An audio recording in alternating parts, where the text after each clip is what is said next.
The following is a Comfortably Zoned Radio Network production.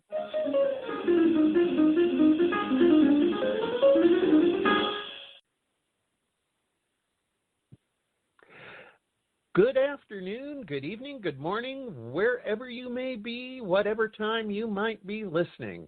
This is the program called Ask Claire.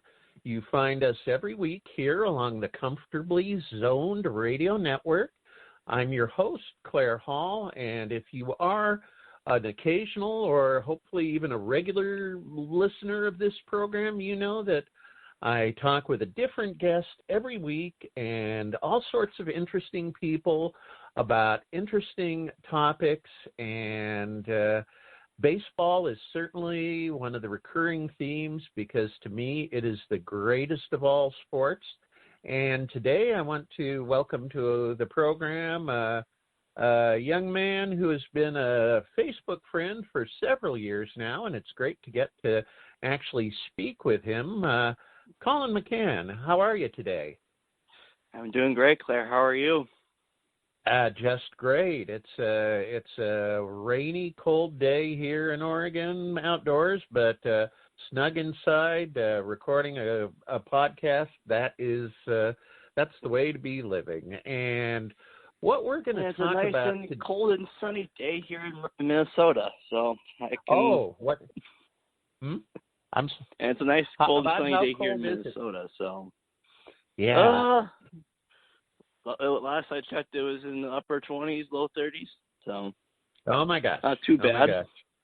Oh We've had a few cold days last week, but it's gotten a little bit better. And I suppose when you grow up with it or live with it for a good part of your life, you just learn to deal with it to a degree. Yeah, with Minnesota, you just... basically, it just happens, because that's Minnesota. Yep. Well, you've been here enough. You've been here a few times, so you know what I'm talking about. Oh, definitely I do, although it's always been in the warmer months. But, I've got family back there, and so, it just seems like it's kind of grin and bear it, and one of the prices you pay for living in a really beautiful spot. Just like Oregon, is similarly beautiful, but very, very damp for a good part of the year.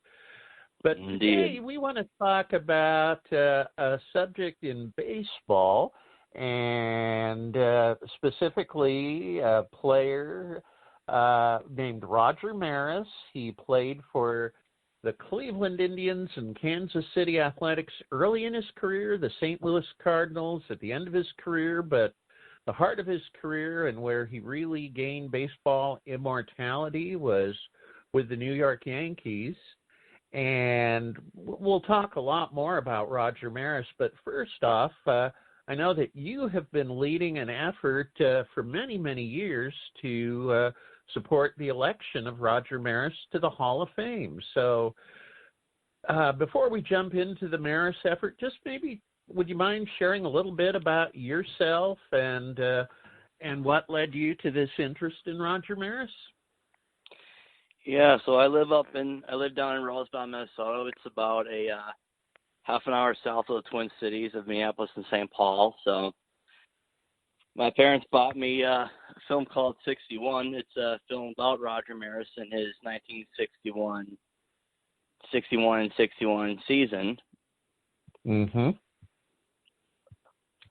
I first time I watched it, I was quite impressed with it, but it kind of jumped out at me a little surprised that he was not in the Hall of Fame yet. And a couple months later, went to the Hall of Fame itself, actually, and, see all this stuff, all this cool history. Then all you see in Roger Maris is this bat and the ball from his 61st home run. Mm-hmm. Yeah, I just looked at that. I'm like, that's all there is? Where's his plaque? Yeah. But I think I had already started a Facebook page. It was not nearly as the level that you see it as right now, but at first it was just maybe 100 few hundred people just liking every now and then, but You know, over the years, it's grown a lot. And then right after I graduated high school, I started an online petition for Roger, and then doing that for a little over 5 years now. And how many signatures have you collected in support of Roger's election?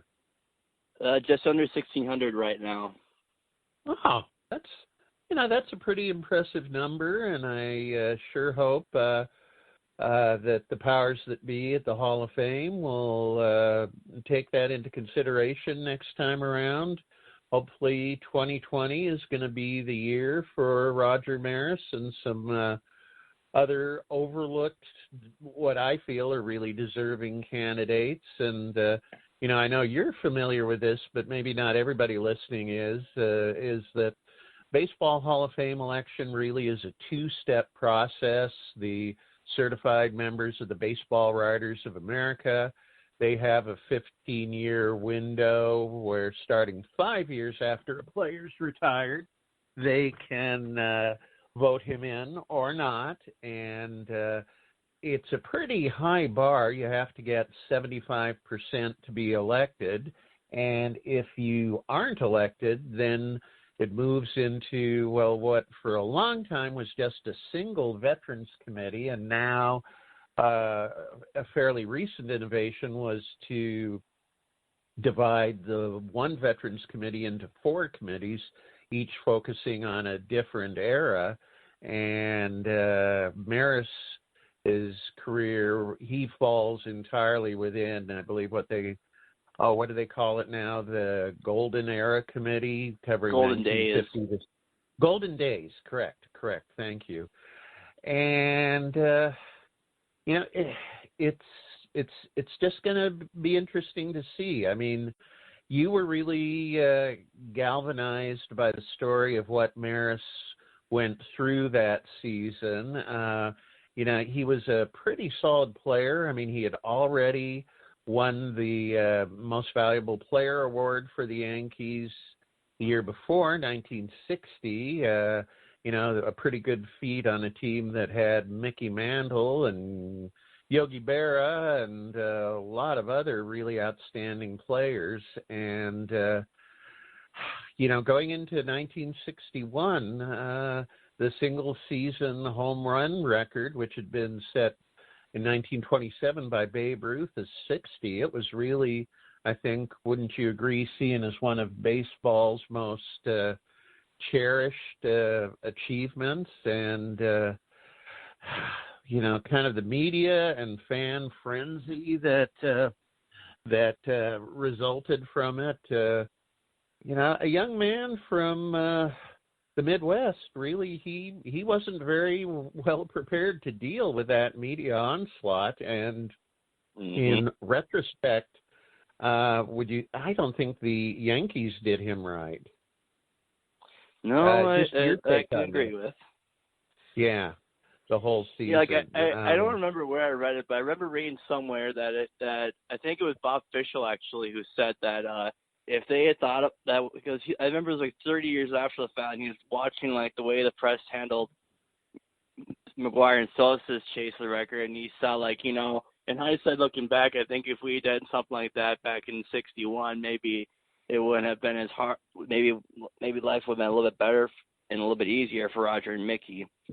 I'm pretty sure it's Bob Fischel who said that, but Yep, I think so. Yeah, he was a longtime Yankees PR man, and reporters had pretty much unrestricted access to the clubhouse, whereas with Sosa and McGuire, they had, carefully controlled press conferences, but again, a different era. And,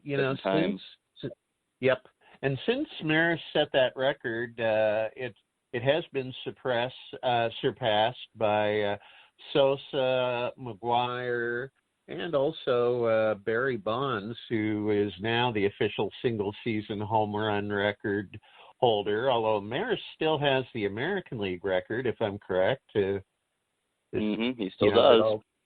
All 3 of those guys did it in the National League, and all 3 of them are pretty much recognized steroid users. So, it's a lot of people, at least just following baseball discussion on Facebook, where it's pretty hot and heavy. A lot of people say, as far as they're concerned, Maris is the legitimate single-season home run record holder, and they consider Henry Aaron the career record holder, although, the record books say otherwise.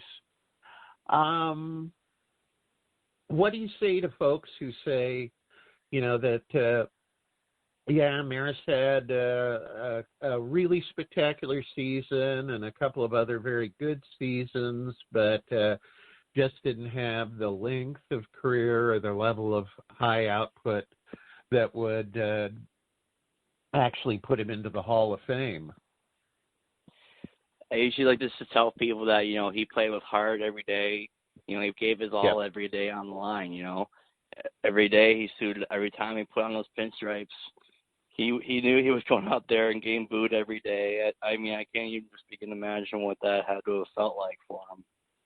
But, every time he got up, every time he got pushed down, he got right back up again. And, when he got injured, he wanted to get back on the field as much as he could, as quickly as he could, because he loved playing the game so much. And, I think the Hall of Fame needs more guys like that. Maybe not necessarily just stats-wise, but I think just the heart and soul of what makes baseball so special. That's really well said, and I'm in agreement with you. I mean, you look at the criteria for election, and they say that integrity, sportsmanship, and character are supposed to be taken into consideration, and a player's contributions to the teams on which he played. Well, look at that Yankee dynasty. I mean, from 1960 to 64, they won the pennant every single time. They won, two of those World Series, but, easily could have taken it in 1960 and 64 as well. And Roger Maris was a huge cog in that. And if I remember correctly, with the writers' vote, he did respectably well. I think he peaked at somewhere around 43%, but just never quite got over the top. And, as I do my own research on the Hall of Fame, and, I share a similar passion for seeing Gil Hodges elected, I've also encountered a lot of commentary on Maris, and I read the autobiography of Buzzy Bavasi, who actually, spent most of his career as an executive in the National League with the Dodgers and the Padres, and then at the end of his career worked for the California Angels. But, in that book, he talked about how he definitely was a supporter of Maris for the Hall of Fame, and thought he deserved the recognition. Another look into that. Another one I came across is Bob Costas, the longtime NBC commentator, and I always think of as a pretty smart guy when it comes to baseball. And he said, his career was relatively short, but his impact was huge, and that he would be a supporter as well. Yeah, he just got the Frick Award recently, didn't he? Yes, which is essentially the highest honor a writer can get or a broadcaster can get from the Hall of Fame. Well, one thing we haven't talked about yet is the last part of his career, which kind of helped paved the way for his post-playing career. After the 1966 season, the Yankees, who had really had a disastrous year, I think their worst record since something like 1912, they were cleaning house, and they actually traded Roger Maris to the St. Louis Cardinals. And even though, his stats those last 2 years on paper maybe don't look great. Everything you read about that team, they won the World Series in '67. They took it to the seventh game in '68. It just really comes across that he was absolutely a key contributor to, those two Cardinal pennant winners as well. And, I know he had such a challenging time in New York. It's kind of nice to read where he said those 2 years in St. Louis were the happiest ones of his career. Yeah, I always do love reading that. Yeah. He deserved to be able to go out that way. And luckily, Gussie Busch, the owner of the Cardinals, I think he loved Maris the player and Maris the person, and as part of his contract arrangement with him, that Maris got a Budweiser distributorship in Florida, where he lived the rest of his life until his passing at a relatively young age, way too young, I believe 51 years old from cancer. Yep, non-Hodgkin lymphoma. Yeah. I wonder, some people have said, that perhaps the fact that Gil Hodges died young from a heart attack at 47, that's hurt his cause, that out of sight, out of mind. The fact that Maris isn't still with us, I wonder if that has anything to do with his lack of success so far, and I will underline so far. I have honestly not thought of it from that perspective. But then again, his Hall of Fame vote totals suddenly just boosted way up after he died versus what it was like in the years when he was suffering from cancer. Interesting, yeah. It's like because I'm pretty sure he peaked that 43% peak you mentioned. I'm pretty sure that was the literally weeks. I think that was the 86 vote actually, and that was not even 3 weeks after he died. Oh wow! So maybe I could be wrong, but I'm pretty sure that was one of those last 3 years he was eligible is when he actually peaked at 43. Wow, yeah, that. But in that a lot of players' vote totals go up their last years of eligibility. But yep. We're seeing that right now this year. We're seeing that a lot this. We're really seeing that this year with Larry Walker. So. Yeah, and I sure hope. I don't know your feelings, but my feelings is Walker. He put up a Hall of Fame career, and I hope they'll choose him. Another one that comes to mind, I think. Ralph Kiner. Ralph Kiner. He wasn't elected until his last year of eligibility, and Jim Rice wasn't elected until his 15th year either, so it's happened. But Blavin didn't get until his 14th try, so. Yeah, and Gil Hodges, I believe his peak was either in his last year or next to the last year. So, another thing that I really think the Hall of Fame, because they drew the criteria so broadly. I've read that when the Hall of Fame started in the 30s, they wanted to encourage lots of fan discussion on who would be elected, who was worthy. And I would say, in that sense, they have succeeded admirably. I know every now and then I'll hear people say, oh, well, why isn't so-and-so in the Football Hall of Fame yet? But, your take, I'm just thinking that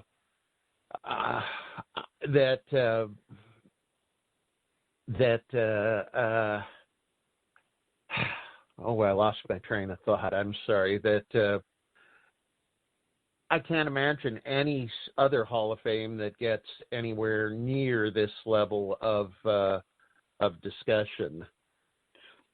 No, nope, I can't.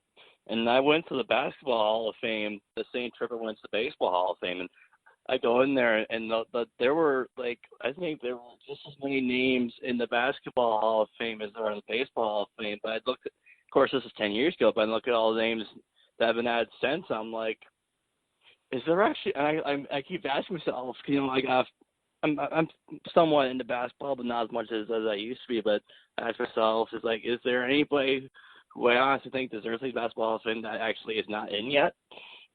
Yeah. And I honestly can't really think of anybody. Like, well, with baseball and football, even football to some extent, yeah, I can definitely think of a few names here and there. But there's plenty of other Hall of Fames that are actually pretty well stacked as it is. So.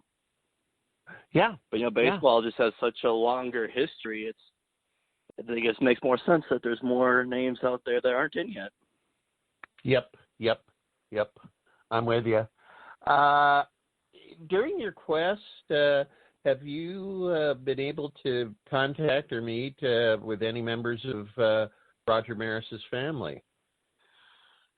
Actually, funny thing you mentioned that. His niece actually messaged me the other day, thanking me for what I'm doing, and I'm Facebook friends with one of his grandkids, and one of his kids has messaged me as well, but, I've kind of just, like, Roger didn't want them to work for him, and they've kind of respected that, and I haven't made much effort to reach out to them. I've kind of just said, I'm going to do this, and if they want to help me, if they want to do whatever, I'll appreciate whatever they want to do, but, I'm going to try to respect their wishes. Yeah, that's kind of the way it is with the Hodges family. I have made contact with all four of his children. One of them, unfortunately, since has passed away. But that they felt like their dad never wanted anybody to campaign on his behalf, so they're going to respect his wishes. But I would say that, their approach is kind of like, more power to you, good luck, but, they'll just kind of sit back, hope for the best, and, they've had multiple disappointments that at one point, supposedly, they were even called the night before by Mets officials saying, we'll be sending a limo to pick you up tomorrow for a news conference at Shea, but then it didn't happen, so... I don't know. I really think players like Maris, I would love to see them get the recognition that they certainly earn and deserve, so that people 100 years from now will be able to say, that